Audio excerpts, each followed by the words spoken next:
આપણે બધાએ સ્કૂલમાં ગણિત તો ભણ્યું જ છે, બરાબર ને? પણ ક્યારે એવું વિચાર્યું છે કે આ સરવાળા, બાદબાકી, ગુણાકાર, ભાગાકાર આ બધાની પાછળનો અસલી હેતુ શું છે? ચાલો આજે આપણે એ જ સમજીએ કે આ ફોર્મ્યુલા અને સૂત્રોથી પણ આગળ ગણિત આપણને ખરેખર શું શીખવાડે છે. ગણિતનું નામ પડે એટલે મગજમાં શું આવે? બસ આંકડા, મોટા મોટા સમીકરણો અને અઘરા દાખલા, ખરું ને? પણ શું વાત એટલી જ છે કે પછી આ આંકડાની પાછળ કંઈક ઊંડું છુપાયેલું છે? કંઈક એવું જે આપણી વિચારવાની આખી રીતને જ બદલી નાખે? ચાલો આજે આ સવાલનો જવાબ શોધીએ. તો જુઓ, ગણિતનો સૌથી મોટો અને કદાચ સૌથી મહત્વનો ફાળો છે ને, એ છે આપણા મગજનો વિકાસ. એ ખાલી એક સબ્જેક્ટ નથી, પણ એક રીતે કહીએ તો મગજ માટેનો જીમ છે. એક એવી કસરત જે આપણી વિચારવાની શક્તિને એકદમ શાર્પ એટલે કે ધારદાર બનાવે છે. ચાલો જરા ઊંડાણમાં સમજીએ કે આ કામ કઈ રીતે થાય છે. જુઓ, ગણિત આપણને સ્ટેપ બાય સ્ટેપ વિચારતા શીખવે છે. સૌથી પહેલાં એ આપણી તર્ક શક્તિ એટલે કે લોજિકલ થિંકિંગને મજબૂત કરે છે. જ્યારે આપણું લોજિક ક્લિયર હોય તો પછી સાચા નિર્ણયો લેવાનું સહેલું બની જાય છે, બરાબર?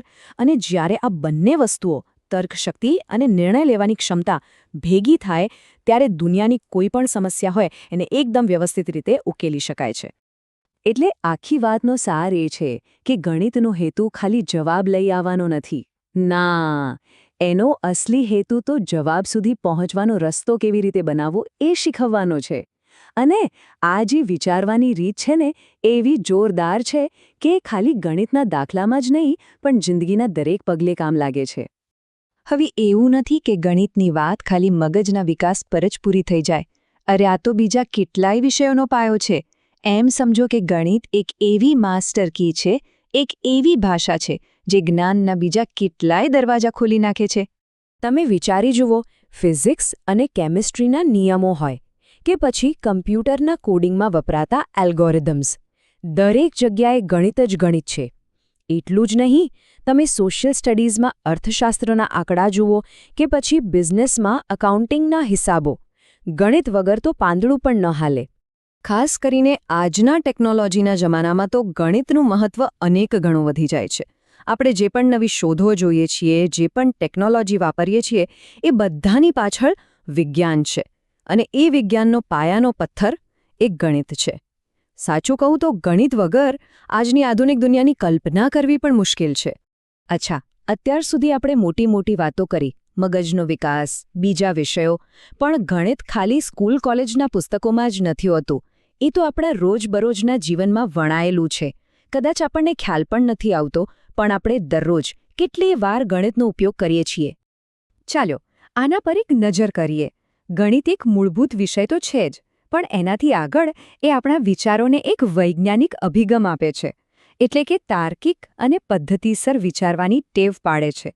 અને રોજિંદા જીવનમાં સવારે દૂધનો હિસાબ કરવાથી લઈને મહિનાનું બજેટ બનાવવું હોય કે પછી સેલમાં ખરીદી કરતી વખતે ડિસ્કાઉન્ટ ગણવું હોય, દરેક જગ્યાએ આપણું મગજ નાનું મોટું ગણિત તો વાપરતું જ હોય છે. તો આટલી બધી વાતચીત પછી આપણે ક્યાં પહોંચ્યા? આપણે સમજ્યું કે ગણિત આપણા મગજ માટે એક વર્કઆઉટ છે, બીજા બધા વિષયો માટે એક મજબૂત પાયો છે અને આપણા ડેલી લાઈફનો પણ એક ભાગ છે. આ બધી વાતો આપણને એક બહુ જ મહત્વના નિષ્કર્ષ તરફ લઈ જાય છે. જુઓ, ગણિતનું સાચું મૂલ્ય શું છે?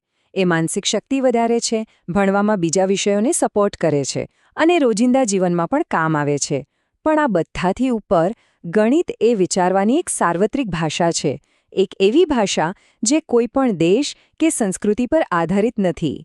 એ આપણને શીખવે છે કે કોઈ પણ સમસ્યાને તર્કથી કેવી રીતે જોવી અને એનો ઉકેલ કેવી રીતે શોધવો. અને મને લાગે છે કે આ જ ગણિતની સૌથી મોટી તાકાત છે. તો ચાલો આ વાતને એક સવાલ સાથે પૂરી કરીએ. ગણિતનો સાચો હેતુ શું છે?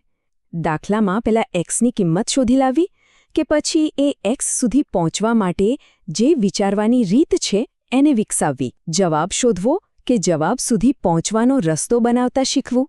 કદાચ આ સવાલનો જવાબ એ સવાલમાં જ છે. આના પર વિચારવા જેવું ખરું નહીં?